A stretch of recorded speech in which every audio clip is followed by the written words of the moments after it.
Secret Garden by Frances Hodgson Burnett, Chapter 12. Mary ran so fast that she was rather out of breath when she reached her room. Her hair was ruffled and her forehead and her cheeks were bright pink. Her dinner was waiting on the table and Martha was waiting near it. "Thus a bit late," she said. "Where hast thou been?" "I've seen Dickon," said Mary. "I've seen Dickon." "I knew he'd come," said Martha exultantly. "How dost thou like him?" I think he's beautiful," said Mary in a determined voice. Martha looked rather taken aback, but she looked pleased too. "Well," she said, "he's the best lad as ever was born, but us never thought he was handsome. His nose turns up too much." "I like it to turn up," said Mary. "And his eyes is so round," said Martha, a trifle doubtful, though they are a nice color. "I like them round," said Mary, "and they are exactly the color of the sky over the moor." Martha beamed with satisfaction. "Mother says he made them that color with always looking up at the birds and the clouds. But he has got a big mouth, hasn't he now?" "I love his big mouth," said Mary obstinately. "I wish mine were just like it." Martha chuckled delightedly. "I'd look rare and funny in the pit of a face," she said, "but I know it would be that way when I saw him. How did thou like the seeds and the garden tools?" "How did you know he brought them?" asked Mary. "I never thought of him not bringing them. He'd be sure to bring them if they was in Yorkshire. He's such a trusty lad."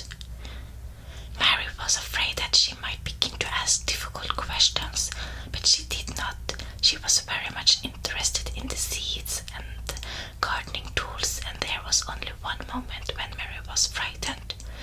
This was when she began to ask where the flowers were to be planted. "Who did thou ask about it?" she inquired. "I haven't asked anybody yet," said Mary, hesitating. "Well, I wouldn't ask the head gardener. He's too grand. Mr. Roach is. I never see him," said Mary. "I've only seen under gardeners and Ben Wedgestaff." "If I was you, I'd ask Ben Wedgestaff," advised Martha. "He's not half as bad as he looks, for all he is so crabbed. Mr. Craven lets him do what he likes because he was here when Mrs. Craven was alive, and he used to make her laugh. She liked him. Perhaps he'd find you a corner somewhere out of the way." "If it was out of the way and no one wanted it, no one could mind my having it, could they?" Mary said anxiously. "There wouldn't be no reason," answered Martha. "You wouldn't do no harm." Mary ate her dinner as quickly as she could, and when she rose from the table she was going to run to her room to put on her hat again, but Martha stopped her. "I've got something to tell you," she said. "I thought I'd let you eat your dinner first. Mr. Craven came back this morning and I think he wants to see you." Mary turned quite pale. "Oh," she said. Why? He didn't want to see me when I came. I heard Pitcher say he didn't." "Well," explained Martha, "Mrs. Medlock says it's because her mother, she was walking to Dwight Village and she met him. She'd never spoke to him before, but Mrs. Craven had been to our cottage 2 or 3 times.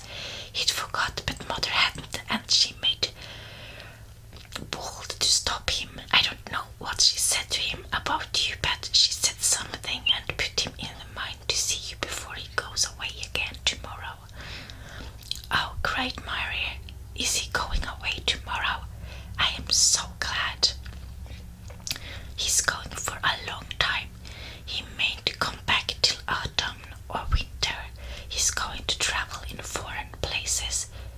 He's always doing it. Oh, I'm so glad, said Mary thankfully. If he did not come back until winter or even autumn, there would be time to watch the secret garden come alive. Even if he found out then and took it away from her, she would have had that much at least. When do you think you will want to see? She did not finish the sentence because the door opened and Mrs. Medlock walked in. She had on her best black dress and cap, and her collar was fastened with a large brush with a picture of a man's face on it. It was a colored photograph of Mr. Medlock, who had died years ago, and she always wore it when she was dressed up. She looked nervous and excited. "Your hair rough," she said quickly. "Go and brush it. Martha helped her to slip on her best dress. Mr. Craven sent me to bring her to him in his study." All the pink left Mary's cheeks. Her heart began to thump and she felt herself changing into a stiff, plain, silent child again.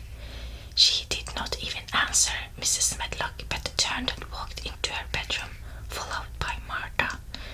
She said nothing while her dress was changed and her hair brushed, and after she was quite tidy, she followed Mrs. Medlock down the corridors in silence. What was there for her to say? She was obliged to go and see Mr. Craven, and he would not like her, and she would not like him. She knew what he would think of her. She was taken to a part of the house she had not been into before.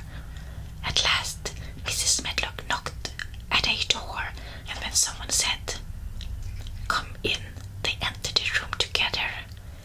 A man was sitting in an armchair before the fire, and Mrs. Medlock spoke to him. "This is Miss Mary, sir," she said. "You can go and leave her.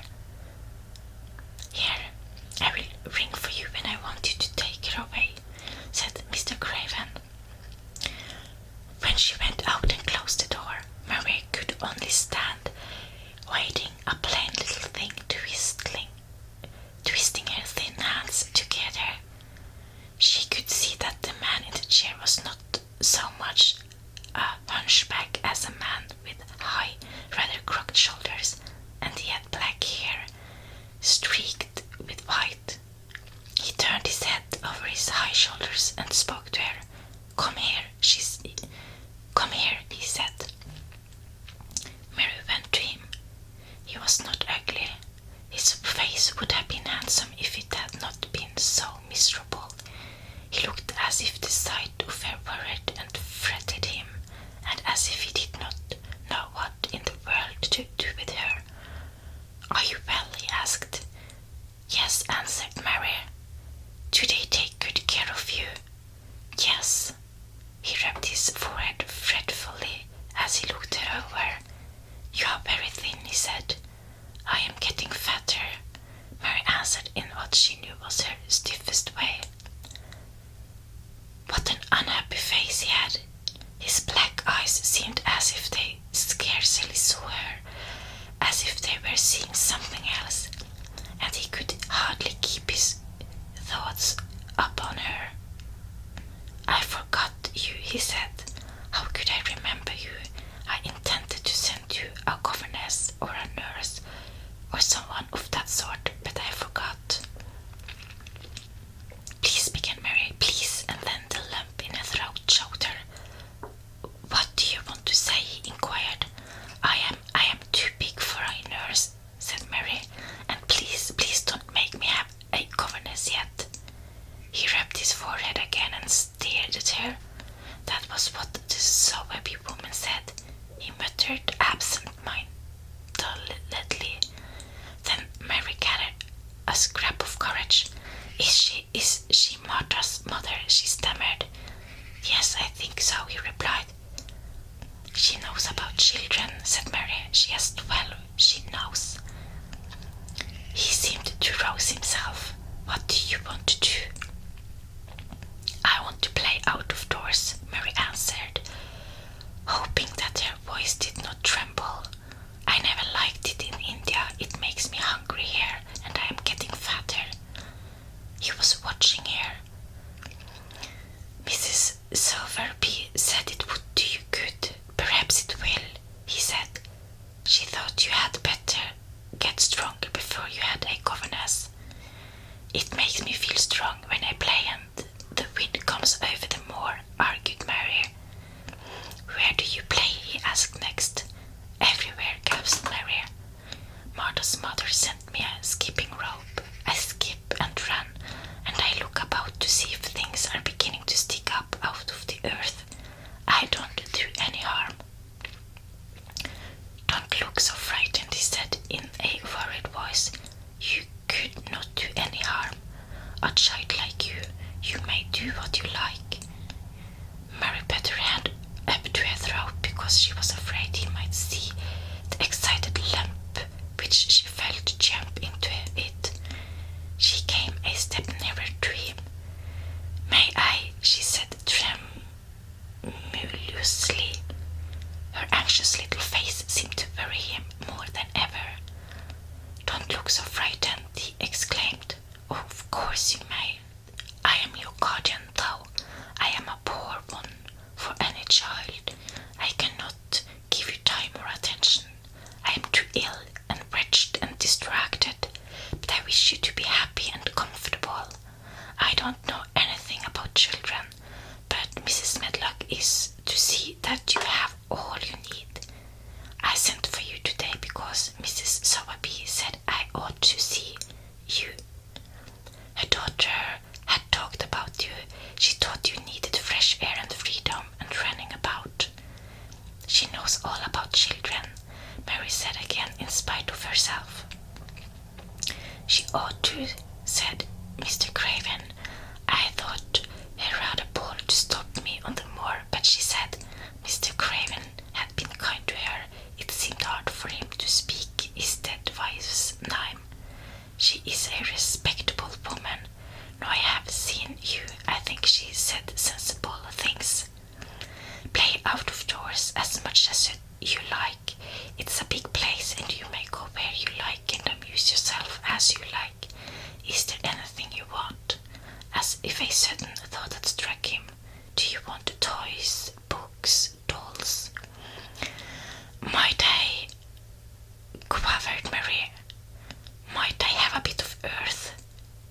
In her eagerness she did not realize how queer the words would sound, and that they were not the ones she had meant to say. Mr. Craven looked quite startled. Earth, he repeated. What do you mean? To plant seeds in, to make things. To plant seeds in, to make things grow, to see them come alive, Mary faltered. He gazed at her a moment and then passed his hand quickly over his eyes. Do you care about gardens so much? He said slowly. I didn't know about them in India, said Mary. I was always ill and tired, and it was too hot. I sometimes made little beds in the sand and stuck flowers in them, but here it is different. Mr. Craven got up and began to walk slowly across the room. A bit of earth, he said to himself, and Mary thought that somehow she must have reminded him of something. When he stopped and spoke to her, his dark eyes looked almost soft and kind. You can have as much earth as you want, he said. You remind me of someone else who loved the earth and the things that grow. When you see a bit of earth you want, with something like a smile, take a child and make it come alive. May I take it from anywhere? If it's not wanted. Anywhere, he answered. There, you must go now. I am tired. He touched the bell to call Mrs. Medlock. Goodbye, I shall be away all summer. Mrs. Medlock came so quickly that Mary thought she must have been waiting in the corridor. Mrs. Medlock, Mr. Craven said to her, now I have seen the child. I understand what Mrs. Sowerby meant. She must be less delicate before she begins lessons. Give her simple, healthy food. Let her run wild in the garden. Don't look after her too much. She needs liberty and fresh air and romping about. Mrs. Sowerby is to come and see her now and then, and she may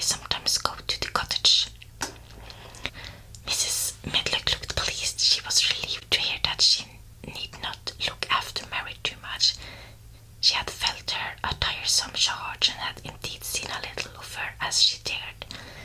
In addition to this, she was fond of Martha's mother. "Thank you, sir," she said. "Susan Sowerby and me went to school together, and she's as sensible and good-hearted a woman as you to find in a day's walk. I never had any children myself, and she has had 12, and there never was healthier or better ones. Miss Mary can get no harm from them. I'd always take Susan Sowerby's advice about children myself. She's what you might call healthy-minded, if you understand me." "I understand," Mr. Craven answered. "Take Miss Mary away now and send Pitcher to me." When Mrs. Medlock left her at the end of her own corridor, Mary flew back to her room. She found Martha waiting there. Martha had in fact hurried back after she had removed the dinner service. "I can have my garden," cried Mary. "I may have it where I like. I am not going to have a governess for a long time. Your mother is coming to see me, and I may go to your cottage. He says a little girl like me could not do any harm, and I may do what I like anywhere." Said Martha delightedly. "That was nice of him, wasn't it?" Martha said very solemnly, "He is really a nice man, only his face is so miserable, and his forehead is all drawn together." She ran as quickly as she could to the garden. She had been away so much longer than she had thought she should, and she knew Dickon would have to set out early on his 5-mile walk.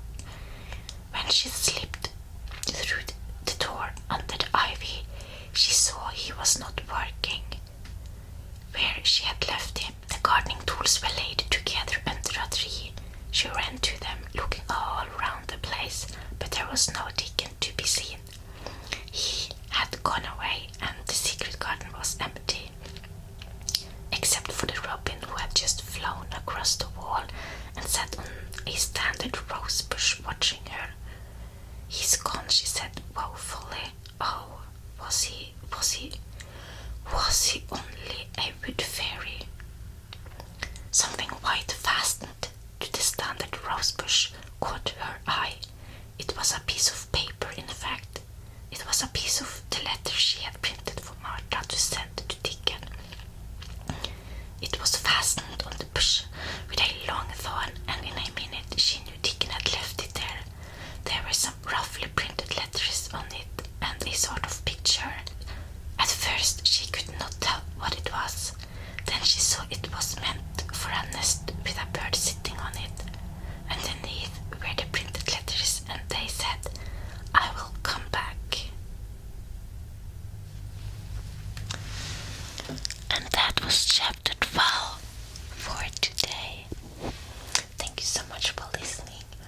I wish